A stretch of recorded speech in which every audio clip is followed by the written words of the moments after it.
Morning, welcome back to our YouTube channel. आज नए topic को शुरू कर रहे हैं, बिल्डिंग मटेरियल्स। इसमें एसएससी जेई में पूछे गए क्वेश्चंस हम यहाँ डिस्कस करेंगे, जो कि 2023 के शुरुआत के 2 शिफ्ट के क्वेश्चन इसमें शामिल हैं। पहला क्वेश्चन है, as per IAS 3495 part 3 1992 soluble salts if present in bricks will cause efflorescence on the surface of bricks. If the white deposits cover about 10% of the surface, the efflorescence is said to be। यानी efflorescence का classification होगा heavy, moderate, slight या नील के format में।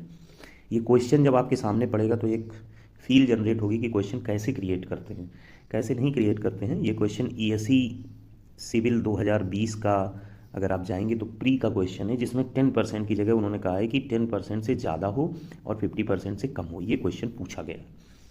तो अब आप समझ सकते हैं कि क्वेश्चन कहाँ से क्रिएट हो रहा, कैसे हो रहा। अब आ जाते हैं इसके क्वेश्चन के डिस्कशन पे। नील की कंडीशन तब है जब कुछ भी एक्सपोज्ड एरिया जो ब्रिक का होता है उस पर कुछ भी कवर ना हो, थिन साल्ट लेयर बिल्कुल भी कवर ना हो, तो वो नील हो जाएगा। स्लाइड का मतलब है कि 10% एक्सपोज्ड एरिया लेस देन 10% या अप टू 10% आपका हो तो स्लाइड होगा। इसने क्या कहा है कि if the white deposits cover about 10% of the surface, मतलब अप टू 10%, लेस देन और इक्वल टू 10%, तो ये कितना हो जाएगा, स्लाइट हो जाएगा। अब 10 से 50% तक तो क्या हो जाएगा, मॉडरेट हो जाएगा। और अगर 50% से ऊपर जाएंगे तो क्या हो जाएगा, हैवी हो जाएगा। और इसमें एक कंडीशन है, वो कंडीशन समझ लीजिए, वो ज़रूरी है। अगर उसने एक लास्ट स्टेज है वो है सीरियस। ये जब 50%, 10% से 50% यानी मॉडरेट कंडीशन है, तो इसमें बोला जाता है it is covering up to 50% of the exposed area of brick but unaccompanied by powdering और flaking of the brick surface. ये चीज़ अगर नहीं करती है, flaking of the brick surface, यही जब हम सीरियस की बात करेंगे तो 50% से तो ऊपर होगा, हैवी डिपॉजिट तो होगा, but accompanied by powdering and flaking of the expose surface of the brick. तो ये चीज़ इंपॉर्टेंट है इसमें कि अगर हैवी के बाद उसने क्वेश्चन पूछा तो ये टर्म इंपॉर्टेंट हो जाएगा कि अनएकम्पनाइड है या एकम्पनाइड है।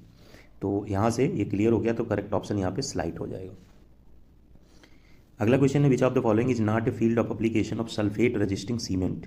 Which of the following is not a field of application of sulphate resisting cement. थोड़ा सा जान लेते हैं। सल्फेट रेजिस्टिंग सीमेंट, कहीं कहीं इसको सल्फेट रेजिस्टिंग पोर्टलैंड सीमेंट बोलते हैं, SRPC शॉर्ट फॉर्म में भी बोलते हैं।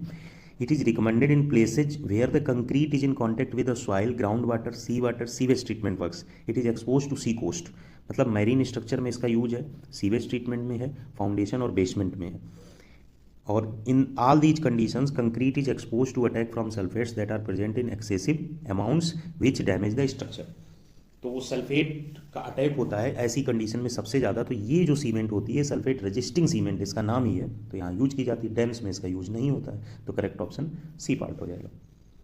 इसके बाद अगला क्वेश्चन है, surfaces painted by blank sign like radium dials after the source of light has been cut off. जब आप देखते हैं कि रेडियम के रोड पे जैसे चमकते हैं तो क्या यूज किया जाता है, surfaces painted by sign like radium dials after the source of light has been cut off. मतलब इस तरीके के सरफेस जो चमकते हैं उसमें पेंटिंग किस तरीके की जाती है। तो अगर ये ऑप्शन है तब इनेमल पेंट है, अगर ये नहीं है ऑप्शन में ल्यूमिनस पेंट है, तो वो भी इसका करेक्ट आंसर होगा। ये साइंटिफिक नेम है, ये कन्वर्टेड नेम है। और surfaces painted by enamel paint sign like radium dials after the source of light has been cut off. Enamel एक मटेरियल होता है और इनेमल पेंट भी होता है। इनेमल मटेरियल का यूज करके इनेमल पेंट बनाया जाता है, दोनों में बहुत डिफरेंस होता है अगर एज पर एज इंग्रेडिएंट्स की बात करेंगे तो इस चीज़ को। फिलहाल यहाँ पे इतना है जो क्वेश्चन पूछा गया था, ये भी शायद ESE का ही क्वेश्चन है। अगला क्वेश्चन है, the standard consistency test of cement is conducted by using. क्या जो स्टैंडर्ड कंसिस्टेंसी टेस्ट होता है वो क्या अपरेटस यूज करता है, तो विकेट्स अपरेटस यूज करता है। और विकेट्स अपरेटस यूज करने में ये जो टेस्ट होता है तो परसेंटेज ऑफ वाटर जो सीमेंट में ऐड किया गया है उस पे eight which the needle can not penetrate 5 to 7 mm from bottom of the mould is called consistency. एक सर्टेन पेनिट्रेशन के बाद पेनिट्रेशन पॉसिबल नहीं होता है तो कितना परसेंटेज ऑफ वाटर ऐड किया जाए कि ऐसी सिचुएशन क्रिएट हो, उसको कंसिस्टेंसी कहा जाता है। ये काम स्टैंडर्ड कंसिस्टेंसी टेस्ट कहलाता है और ये जिस अपरेटस से किया जाता है उसको विकेट्स अपरेटस कहते हैं। इसके बाद अगले क्वेश्चन की तरफ बढ़ते हैं। विच of the following is obtained by rotating a log of wood against a sharp knife of rotary cutter. एक अगर लकड़ी है उसको आप रोटेट करें और एक हल्की सी उसमें नोक लगा दें, किसकी, चाकू की, तो आप देखेंगे एक पतली पतली इस तरीके की सीट निकल के आएगी जो गोल नुमा फॉर्मेट में आएगी। लेकिन अगर आप उसको खोल दोगे तो वो रेक्टेंगुलर फॉर्मेट में एक आपके सामने सीट नुमा बन जाएगी। सीट नुमा बन जाएगी, तो उसको जो बोलते हैं वो विनियर्स बोलते हैं। Veneers are obtained by rotating a log of wood against a sharp knife, rotary cutter और शार्प। और ये जो डेफिनीशन है विनियर्स की, इसमें थिकनेस वेरी करती है 0.4 mm से 6 mm तक, 0.4 mm से 6 mm तक। और इसमें एक चीज़ और महत्वपूर्ण है, ये जब रिमूव किए जाते हैं ये किन्स में ड्राई किए जाते हैं ताकि मॉइस्चर इसका कम हो जाए। हमने आपको फिगर में भी दिखाया कि किस तरीके की सीट निकलती है।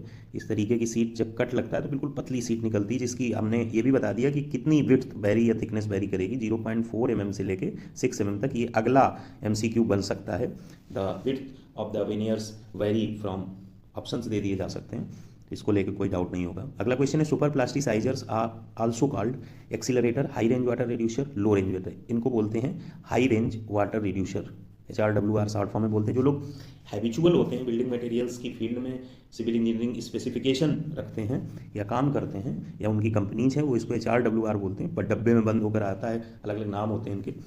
तो super plasticizer also known as plasticizer और high range water reducer, reduce water content. अब ये अगला क्वेश्चन है कि जो ये सुपर प्लास्टिसाइजर्स होते हैं ये वाटर कंटेंट को कितने से कितने % तक रिड्यूस कर सकते हैं, तो 12 से 30% तक। और इसको हमने दिखाया भी है आपको, इस तरीके का ये मार्केट में अवेलेबल रहता है। डुप्लेट PC-P112 नाम से भी है, तमाम नाम होते हैं, अलग अलग कंपनीज के होते हैं। The type of timber recommended for constructional purpose whose modulus of elasticity in bending is above 12.5 kN per mm square is classified as. अगर मॉडुलस ऑफ इलास्टिसिटी बेंडिंग में 12.5 kN per mm स्क्वायर से ज़्यादा है तो timber किस group में classify होगा? इसके 3 ग्रुप क्लासीफाई होते हैं on the basis of modulus of elasticity. जैसे हमने एक अवेलेबिलिटी के ऑप्शन कम्युनिटी में क्वेश्चन पूछा था, तो उसमें XYZ क्लासिफिकेशन होता है, ऐसे ही मॉडुलस ऑफ इलास्टिसिटी में क्लासिफिकेशन ABC के फॉर्मेट में होता है। अगर ग्रुप A है तो मॉडुलस ऑफ इलास्टिसिटी बेंडिंग में 12.5 kN per mm स्क्वायर से ज़्यादा होगा। अगर B है तो 9.8 kN per mm स्क्वायर से 12.5 kN per mm स्क्वायर के बीच में होगा।